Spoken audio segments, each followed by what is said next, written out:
Bom dia, pessoal! Meu nome é Nathalie e bem-vindos a mais um vídeo de caso criminal. No vídeo de hoje a gente vai falar sobre o Andrei Chikatilo. Muito obrigada, Denis Silva, por ter sugerido esse vídeo. Se você que está assistindo tem mais alguma sugestão sobre quais tipos de vídeo ou quais casos criminais você gostaria que eu falasse sobre, coloca nos comentários. Eu tô sempre recebendo novas sugestões. Antes de começar, é claro, eu gostaria de dizer que eu não quero ofender ninguém com as coisas que eu falo nos meus vídeos de caso criminal. Eu faço vídeos por motivos educacionais para que esses casos fiquem mais conhecidos e esses assuntos sejam mais discutidos. No vídeo de hoje, a gente vai falar sobre canibalismo, a morte de crianças e o abuso sexual. Então, se você tem algum gatilho com alguma dessas coisas, eu já vou avisar agora. Outra coisa, pode ser que eu pronuncie alguns nomes errado, nome de lugares, principalmente. Vamos começar então. Andrei Chikatilo nasceu no dia 16 de outubro de 1936 em Yablitnoye. Eu acho que assim se pronuncia, Yablitnoye, Ucrânia. Na época em que ele nasceu, a Ucrânia fazia parte da União Soviética e o país estava passando por uma crise terrível por causa do governo do Joseph Stalin e a coletivização forçada da agricultura. O que quer dizer a coletivização forçada? Quer dizer que o governo estava desapropriando campos onde a comida era produzida, onde as coisas eram plantadas. Ele estava desapropriando o campo desses fazendeiros, tirando a principal fonte de alimento deles, e esses terrenos eram redistribuídos pelas cidades. Então as pessoas não tinham mais onde cultivar a própria comida. Muita gente estava morrendo de fome. Tem bem mais coisas que aconteceram nessa época, só que eu meio que me perdi. Eu estava pesquisando muito sobre isso e achei que esse não é o foco. Então, só para vocês saberem, isso é uma parte importante da infância dele. A fome. Ele passou fome. Foi uma infância difícil. A família dele era muito pobre e, quando bebê, o Andrei sofreu hidrocefalia. Ou seja, haviam fluidos que se acumulavam dentro do cérebro ou crânio dele, causando uma pressão e inchaço na cabeça do bebê. A longo prazo, a hidrocefalia pode causar problemas de memória, dificuldade de raciocínio, puberdade precoce, problemas de visão, etc. Porém, no caso do Chikatilo, eu nunca ouvi falar disso. Eu tentei pesquisar e eu não encontrei nada. Se você que está assistindo está fazendo faculdade de medicina, ou se interessa, ou é médico, me avisa se tem alguma coisa a ver. Mas no caso do Chikatilo, fez com que ele fizesse xixi na cama várias vezes durante a infância e ele teve problemas de ereção na vida adulta. E muitos acreditavam que eram por causa que esses problemas de ereção eram por causa da hidrocefalia. Mas eu não sei. O pai dele trabalhava como fazendeiro, mas não era pago. Eles apenas trabalhavam e conseguiam comida de graça. Mas não era muita, ele podia pegar bem pouca da comida que ele produzia nessa fazenda onde ele trabalhava. Então raramente a família tinha comida o suficiente. Muitas vezes eles comiam folhas ou grama para sobreviver. Existe uma história de que a mãe dele disse que ele tinha um irmão mais velho que se chamava Steven e que esse irmão mais velho, foi sequestrado e comido pelos vizinhos antes do Andrei nascer. Isso não era impossível, não dá pra saber se é verdade o que ela tá falando, mas não é impossível. Nessa época, com a fome que os cidadãos passavam, haviam muitos casos de crianças que desapareciam e todo mundo achava que alguém tinha matado a criança para comer. Sim, por causa da fome, o pessoal tava com fome, não tem. E também nessa época não haviam certidões nem documentos, então não tem como provar que o Steven existiu ou não.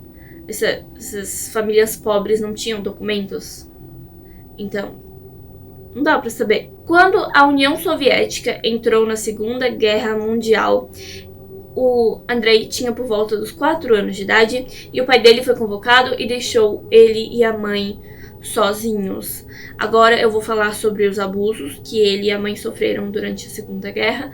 Quando os soldados alemães apareceram na cidade, matando, saqueando, invadindo, a mãe dele foi uma das vítimas. Ela foi estuprada pelos soldados alemães e ficou grávida. O pai dele foi capturado e se tornou um prisioneiro de guerra. A mãe deu à luz a uma menina chamada Tatiana, e quando o pai retornou, foi humilhado por ter se permitido ser capturado na guerra. Então ele foi meio que considerado um traidor. Quando ele foi para a escola e começou a estudar, o Andrei sofria bullying por causa da reputação do pai. Aos 15 anos de idade, começou a verdadeira história dele como o serial killer, que nós vamos ver aqui. O Andrei tentou atacar uma das amigas da irmã. A irmã tinha 11 anos e a amiga também. Ele queria estuprar essa menina, mas ejaculou antes disso, ejaculou só com a briga ali, só de estar agarrando ela. Então ele fugiu envergonhado. De alguma maneira, os colegas de classe dele descobriram essa história e o trataram pior ainda por causa disso. Quando terminou o ensino médio, o Chikatilo, eu vou começar a chamar ele de Chikatilo agora, e eu adoro pronunciar Chikatilo. Ele decidiu ir para a faculdade, mas ele não conseguiu entrar na faculdade. Ele se mudou para Rodionova Nesvetaevsky com a irmã em 1960. Porém, como ele falhou em vários objetivos de vida e não tinha uma namorada, não tinha muitos amigos, não saía muito, a irmã dele, a Tatiana, resolveu arranjar uma namorada para ele. Os dois saíram, se gostaram e 3 anos depois se casaram e tiveram 2 filhos. Tatiana Cupido, né? Tipo, acertou em cheio. Em 1971, o Chikatilo decidiu se tornar professor, mas não durou muito. Vários alunos reclamavam que ele era indecente e se expunha para eles com frequência. No dia 2 de dezembro de 1979, Andrei tinha 43 anos de idade quando cometeu o seu primeiro assassinato. Sua primeira vítima foi uma menina de 9 anos de idade. Se você fica desconfortável ouvindo falar sobre corpos e sobre o assassinato em si, então você pode pular para essa parte do vídeo. Ele atraiu essa menina até um galpão, onde tentou estuprá-la. Porém, mais uma vez, ele ejaculou logo no início, ele nem a estuprou de verdade. Então ele só a esfaqueou e jogou seu corpo em uma floresta, próximo a um rio. Quando esse corpo foi encontrado, uma testemunha disse à polícia que viu o Chikatilo levando a menina até a mata. Porém, a esposa dele mentiu e deu um álibi para ele. Disse que ele estava em casa. Então eles o liberaram e suspeitaram de um outro homem que havia sido acusado de estupro recentemente. Esse outro homem foi forçado a conversar e considerado culpado. Ele foi executado por um crime que ele não cometeu. E só anos depois, como a gente vai ver, o Chikatilo vai confessar esse crime. O Chikatilo, então, começou a trabalhar para uma empresa de mineração. E esse emprego dava a ele a chance de viajar muito, principalmente de trem. 3 anos depois, no dia 3 de setembro de 1981, ele matou mais uma menina, de 17 anos. Mais uma vez eu vou descrever o que aconteceu durante o assassinato. Se você não quer ouvir, você pula para essa parte. Ele a atraiu até uma floresta, encheu sua boca de terra e tentou estuprá-la. Ela morreu, provavelmente sufocada pela terra, e ele a deixou lá. Foi quando ele percebeu que, viajando tanto, ele poderia atrair crianças de diferentes cidades e matá-las aleatoriamente. Ele fez praticamente a mesma coisa toda vez, e por serem crianças, seus nomes não foram revelados. É até mais fácil, eu não vou relatar uma por uma as mortes que ele fez. Eu vou dizer qual era o meio dele, como ele fazia agora, e no fim a gente vai falar um número de pessoas que ele matou. Mais uma vez, eu vou descrever todos os meios, então se você não gosta de ouvir isso, você pula para essa parte. Quase sempre ele as atraía, tentava estuprar, esfaqueava ou mutilava o corpo. Algumas vezes ele usava os dentes para remover partes do corpo, como nariz, língua ou a genitália. E algumas vezes ele removia até os olhos, porque ele acreditava que era como uma fotografia e que a cara dele podia ficar estampada na retina das vítimas. Era tipo uma lenda ucraniana local, assim, de que quando uma pessoa era assassinada, a marca do assassino ficava nos olhos dela. Nessa época, era como uma manobra política não publicar as histórias e os casos de assassinato ou abuso de crianças para criar a ilusão de que o país era um lugar pacífico e calmo. Mas o povo fala, fofoca, principalmente nesse caso, quando pelo menos 36 jovens, crianças e jovens, foram assassinadas. E o pessoal sabia, o pessoal via que nas cidades ligadas pelas estações de trem, 36 crianças já haviam morrido. O detetive Mikhail Vastov, de Moscou, foi encarregado de investigar. Tentando determinar os suspeitos, eles observaram a lista de homens que já haviam sido acusados de crimes parecidos e fizeram o que sabiam fazer. Eles interrogavam essas pessoas e forçavam essas pessoas a confessar. E muitos confessavam. A pressão era muito grande. Porém, outro investigador chamado Victor tinha as suas dúvidas. Ele tinha amostras de sêmen do culpado tirada da cena do crime, mas as amostras não batiam com a de nenhum suspeito. Então ele, ele percebia isso. Agora, ele não testava com amostras de sêmen desses outros suspeitos, ele testava com amostras de sangue, mas não batia. Agora, vendo a polícia investigar os locais onde ele atacava, o Chikatilo percebeu que teria que tomar mais cuidado. Então, em uma estação de trem, um tempo depois, ele tava, tentando se esgueirar, assim, tentando não passar pela polícia, mas ainda tentando atrair crianças. Então, ele foi preso por agir de maneira suspeita várias vezes. Várias vezes ele foi preso por causa disso. Ele ficou preso de verdade, ele foi pra prisão durante 3 meses. Não por causa dos assassinatos, mas por outros crimes, assim. Não entendi bem. Só vi que tem isso na história da vida dele. Ele ficou preso aí durante esses 3 meses. A polícia estava com muita dificuldade em encontrar os novos suspeitos. Os assassinatos pararam enquanto ele estava preso durante esses 3 meses. Os assassinatos pararam e a polícia não ligou isso ao fato dos assassinatos terem parado. Pensaram que talvez essa pessoa simplesmente se cansou porque viu que a polícia estava investigando, ou se mudou para outro país, o que acontecia muito na época também. Então, não tinha como saber. Mas claro, quando o Chikatilo saiu da prisão, ele voltou a matar. Em 1988, porém, ele ficou menos cuidadoso, atacando as pessoas em locais públicos, e ele parou de tomar cuidado.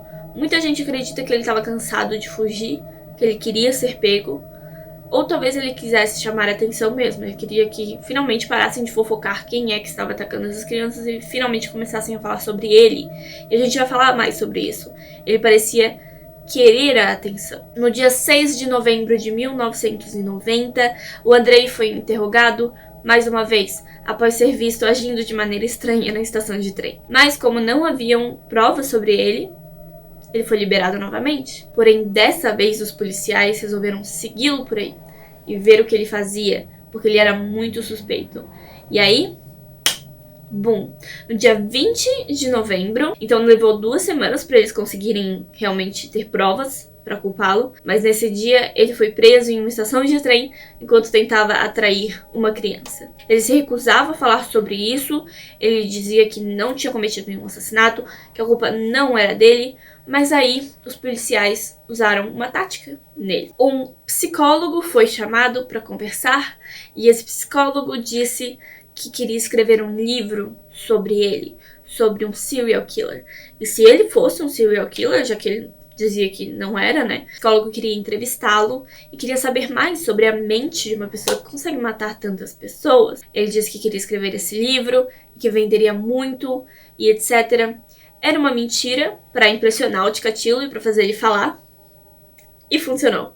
O Chikatilo simplesmente abriu a boca, ele começou a contar tudo, desde a infância dele até as mortes, desde como ele não conseguia arranjar emprego, ou não conseguia ficar muito tempo no emprego, e aí quando ele finalmente conseguiu um emprego nas estações de trem, como agora ele podia encontrar crianças em várias cidades diferentes, que ele tinha que ir em várias cidades diferentes. Ele disse tudo pro psicólogo. Ele confessou um total de 56 assassinatos durante essas entrevistas. Porém, apenas 53 desses corpos foram encontrados. A polícia, até o momento, só havia ligado 36 crimes ao Chikatilo. Como eu disse, 36 crimes que haviam acontecido nessas cidades que eram ligadas pelas estações de trem. Os outros 20 eram casos à parte que eles não ligavam ao Chikatilo e ninguém fazia ideia que tinha sido ele. Se ele não tivesse dito, eu matei 50, eu acho, sabe? Ninguém teria ligado esses outros casos a ele.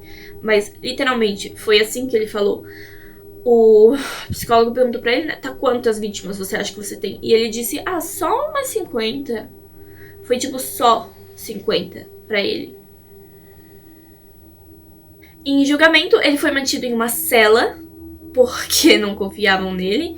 Ele falava alto, ele interrompia as pessoas, ria, ele encarava as famílias das vítimas, fazia caretas, cantava, e às vezes quando começavam a falar sobre o que ele havia feito, né, as acusações realmente, ele fazia, ele realmente era muito teatral, e ele queria chamar a atenção ali naquela cela, no julgamento dele.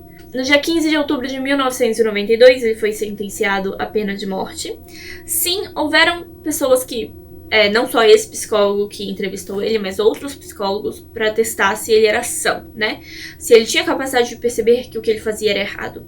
Mas é óbvio que sim, porque se ele não soubesse que o que ele fazia era errado, ele não faria em segredo, ele não usaria o próprio emprego como uma maneira de matar uma criança em cada cidade, esse tipo de coisa. Isso foi planejamento, isso, por favor, né? Então ele era assim, são. O que eu acho, com certeza não era uma pessoa sã no sentido de ter noção de como agir socialmente. Isso ele realmente não tinha. Ele não tinha capacidade de perceber senso comum, normas sociais. Ele realmente não tinha. Ele não estava só fazendo de propósito no tribunal para chamar atenção. Ele não percebia que tinha que fazer silêncio no tribunal. Ele não percebia que ele era um adulto e que naquele momento ele tinha que ficar quieto, basicamente. Tinha que respeitar. Ele não tinha respeito pelas pessoas. Isso é visível, não só, né, nos relatos do julgamento dele, como nos relatos dele como professor. Ele se expunha para as crianças, ele era indecente com as crianças. E isso é, mais uma vez, uma pessoa que não percebe as normas sociais. Porque ele pode até perceber que assassinato é errado, mas ele não parecia perceber que estupro era errado, ou que ser indecente com crianças era errado. Então, algum nível de insanidade ele tinha. Bom, no dia 15 de outubro, ele foi sentenciado à pena de morte e foi executado por um tiro na cabeça no dia 14 de fevereiro de 1994. E esse é o fim da história. Essa história me lembrou muito um livro que eu li e eu percebi, acho que eu percebi a primeira vez que eu ouvi a história do Chikatilo também, já faz um tempo que eu conheço essa história. Como é parecida com o livro Criança 44. Eu acho que o autor deve ter se inspirado com certeza na história, porque na história também é uma pessoa que ataca crianças, tem várias crianças que são encontradas com terra na garganta, e ele trabalha com um emprego que leva ele de trem para vários lugares, e é por isso que demoram tanto também para ligar os assassinatos, porque são em cidades diferentes. Bem interessante. Criança 44, eu não lembro o nome do autor. Ok? Se você gostou desse vídeo, deixa o like, deixa um comentário, se inscreve no meu canal. As minhas redes sociais estão na descrição. Muito obrigado por assistir até aqui. Muito obrigado pelos 680 inscritos. Cara, vocês são demais. Sério, muito obrigada. E eu vejo vocês amanhã, provavelmente, no próximo vídeo. Tchau!